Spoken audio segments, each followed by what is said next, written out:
And this is how we came into a Google Ads account that was spending $3K a month and increased their spend to $10K a month profitably in 30 days using YouTube Shorts. Hey, what's going on? I'm Jordan, the founder of Carbonbox Media, and today I want to share with you a video that our head of Google Ads, Franthoni, recorded going exactly how we grew this account to now making over $500,000 a month.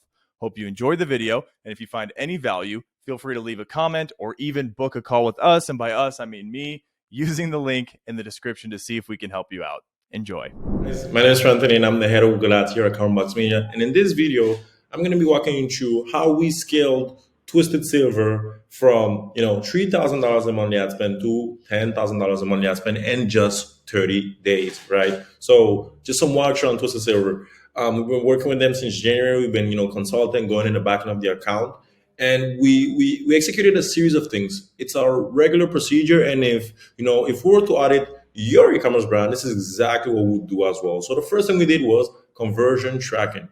We noticed that he had a conversion tracking tag set up. Well, they had a conversion track set up, and it was over attributing, right? So we use SimProcess. SimProcess is our preferred, tag tool, and also feed manager. In SimProcess, you can manage it manually through Google Sheets, and you can also use different feed optimizers, but we'll just stay with SimProcess for now. So we're using SimProcess for tracking, and what we wanted to do was come in and compare the tags they had to our SimProcess tag, right? Just to make sure that we have a source of comparison. You don't only want to have one conversion action in your account, because you never know if there's any discrepancy. So in January, for example, let's come to January. And just another thing is that Twisted Silver was able to scale to 500,000 in the first quarter in Shopify revenue. So they scaled pretty aggressively, and also Google Ads did contribute to that. They also run in Facebook and TikTok. We're very transparent. We're not only running Google Ads because, as you know, you need to create some demand, and then you need Google to capture that demand. Now, this year, Google is moving towards more demand generation with the push on YouTube Shorts, and that's exactly what we used in this account to scale, right? So let's walk through, what happened. So here we have April. Let's take January.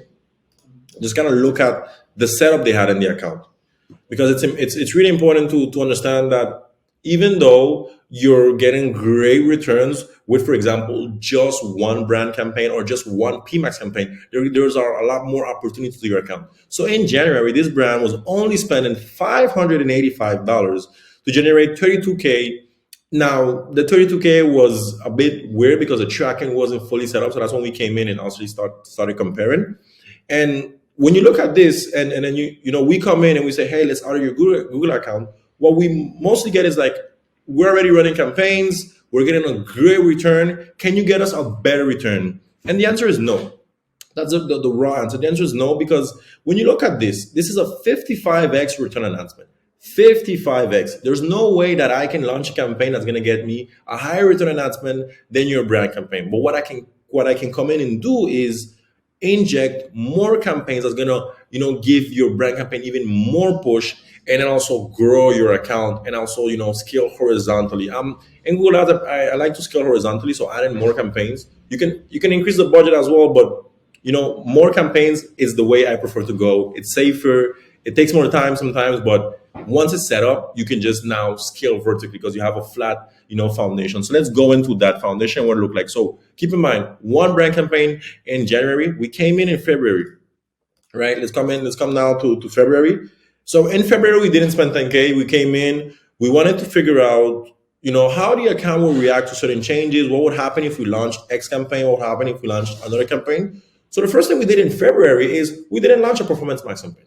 We went straight to shopping because the business owner had knowledge, and this was really what helped us scale even more, is that he had knowledge in terms of, what's going on Facebook, what's going on ads. And when we came in, because I was the one also talking to him, but it's also the entire team.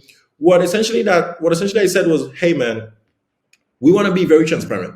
Okay, so if you want a high ROAS, we can get you a high ROAS, right? Everyone does that. You launch a performance max campaign. You don't exclude your brand, right? You don't exclude your brand. You let PMax cherry pick on your branded terms, and you launch a brand campaign, right? That's a very high ROAS strategy. But if you want to grow the business and you want more conversions on your website, this is what we should come in and do.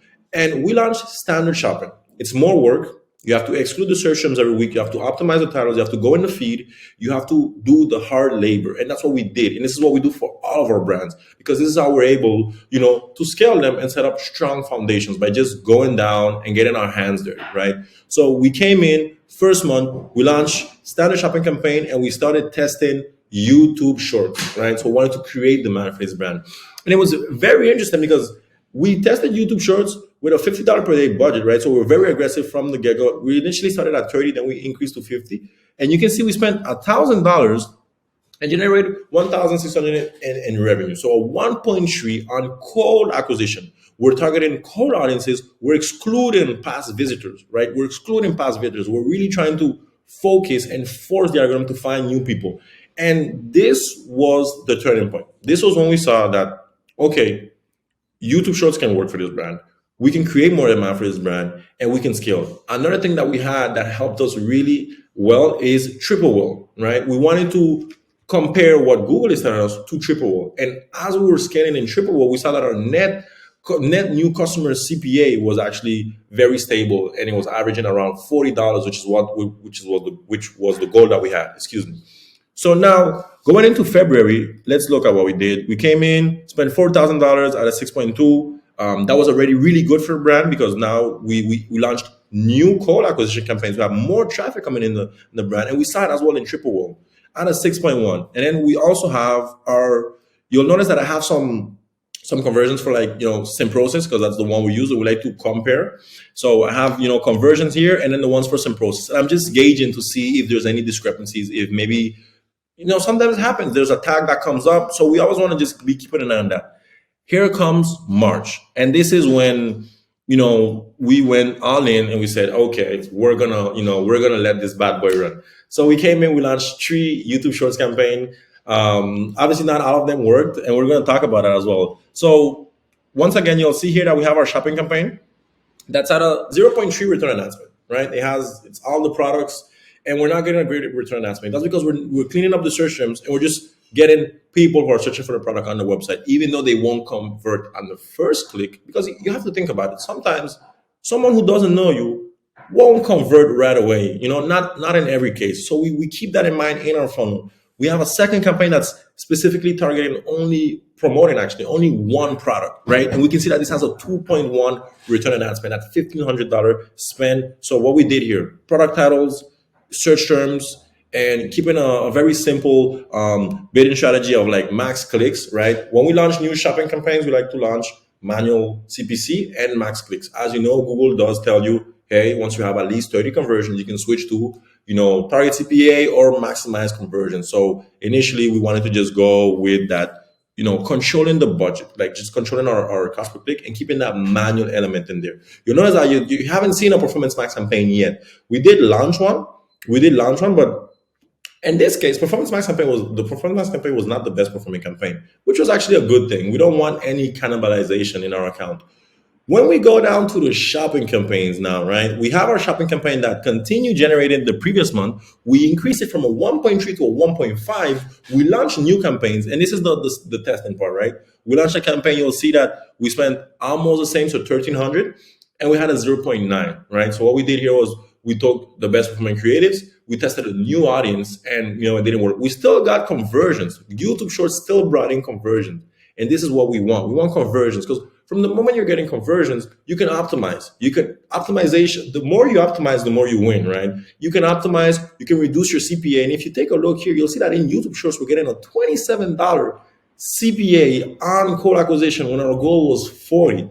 And this was incredible, because now this is more on the demand generation end. We can, spend more. Google is going to spend that budget, and we can go and find new people. So that's exactly what we're doing here. So YouTube Shorts, we launched 3 YouTube Shorts campaign. You'll see another one here. We paused those. We launched the new ones this month with new creatives, and that's the demand generation part of our strategy. So if you have great video assets, right, you maybe have an in-house creator, or you're already posting on YouTube Shorts, and you have good videos with YouTube Shorts, the first thing that I advise is to do some, testing. Go test the waters. Don't go too aggressive, but you can create demand for your brand, and that will help you not only scale your budget, scale your monthly traffic, and then as well scale your revenue. And this is what we did here for Twisted Silver. So looking down at the numbers, and we have that comparison, very transparent as well. 715 conversions, 715 conversions from our same process stack. That's really good. And we have 34K in revenue generated. So actually, we spent $9,917, right? Very not far from that 10K mark, but still 10K. We still the goal is 10, and we missed it by a slight few, but the main thing was that we were able to scale the account, and in the span of 3 months, they made $500,000 in revenue on their Shopify store, which is insane. So now the goal now, just talk about what we're gonna do for Twisted Silver moving forward is, one, we definitely want to spend that 10 and actually have that $10,000 mark in the account. But what we want to do is launch more YouTube Shorts campaign, optimize those campaigns, new creatives. And if you're a Facebook person, you kind of understand what I'm talking about, right? We're testing new videos, new audiences, and you have way bigger audience pools in Google, so you can actually test them for a longer period. So that's the ongoing testing. This is our third month with Twisted Silver, and we're really happy. They're really happy. It's been a great collaboration so far. They gave us the freedom to think outside of the box. So once again, our out-of-the-box strategy, and how this allowed us to work confidently in the account and scale the account, going from $500 in spend to $9,917. You can run it up to 10K in the span of 3 months. And we did this by just launching new campaigns. We don't want to rely on the brand campaign. That's not what you want to do. You want to create campaigns, create demand, capture demand, mix of both food, more food. When you do PMAX, please exclude your brand name. Exclude your brand name. It's not the same for every brand, but in most cases, when you're a small brand and you're trying to grow and you're starting out on your account, Google is going to cherry pick on your brand names, and you need to very quickly exclude those branded terms so that Google can actually do its job of finding new people and then nurturing those people, because we know PMAX does some remarketing. We know that, right? But the standard shopping campaigns are only doing acquisition. So these people are coming on your website completely new, and then you have PMAX that's gonna do some back end work, show your products there. Then you have your brand campaign as well, and then at some point we're gonna do YouTube Shorts remarketing, because I didn't mention we're not doing any YouTube Shorts remarketing right now. We're only doing acquisition and excluding web past purchasers and past visitors. Why? Because we want to grow the brand. They have a remarketing strategy on Facebook and Google. We want to create more demand, bring in more users. And I speak about this very passionately because this it's been so fun.